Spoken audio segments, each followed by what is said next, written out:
তো আমাদের অরুণাচল প্রদেশ ট্রিপটা তো শেষ হয়ে গেছে, কিন্তু এখন একটা জার্নি বাকি রয়ে গেছে গুয়াহাটি থেকে কলকাতা, মানে বাড়ি ফেরার পথে। তো আমরা আজকে জার্নি করতে চলেছি 1 2 3 4 6 গুয়াহাটি হাওড়া সরাইঘাট এক্সপ্রেস। দেখতে পাচ্ছ দাঁড়িয়ে আছে এখানে। আর এখন টাইম হয়েছে 12:05, 12:20 ছাড়বে এটা। আমাদের যাওয়ার পথে কিন্তু 15টা মোট হল্ট পড়বে, 15টা হল্ট, আর ছোটোখাটো কিছু ইন্টারমিডিয়েট স্টেশন পড়বে।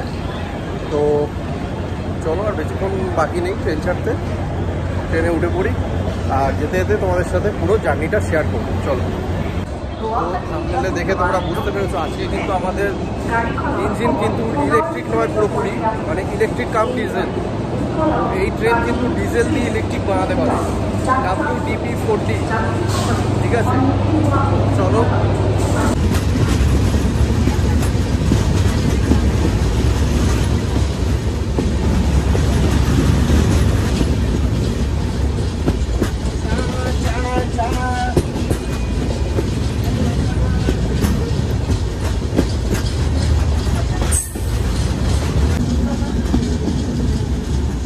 Mobile bye bye, tata.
3:40, মানে প্রায় 15 মিনিট লেটে পৌঁছেছে। 3:25-এ পৌঁছানোর কথা, আর আমরা এখন এসে পৌঁছেছি নিউ বনগাঁইগাঁও জংশনে।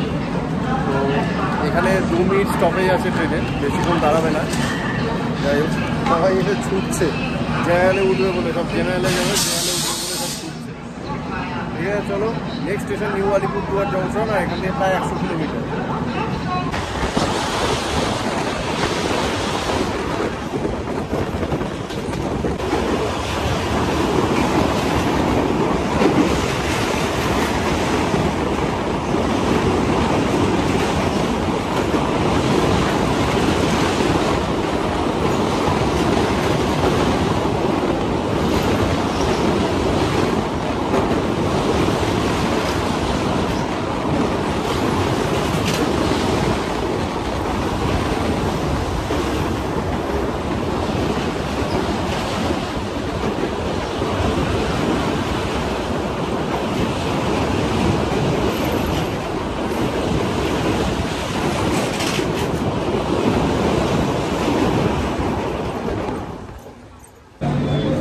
প্রায় 15 মিনিট লেট করে আমরা পৌঁছে গেছি এনজিপিতে। আর ট্রেন কিন্তু মাঝখানে ভালোই লেট করেছিল, মেক আপ করে দিয়েছে। এখানে 7:45-এ ঢোকার কথা ছিল, বাট এখন বাজে 8:09, মানে 15 মিনিটে বেশি লেট আছে। এখানে স্টপেজ হচ্ছে 10 থেকে 15 মিনিট, এবার চাই না আধ ঘন্টাও থামতে পারে, বুঝতে পারছি না কী করবে। তো চলো,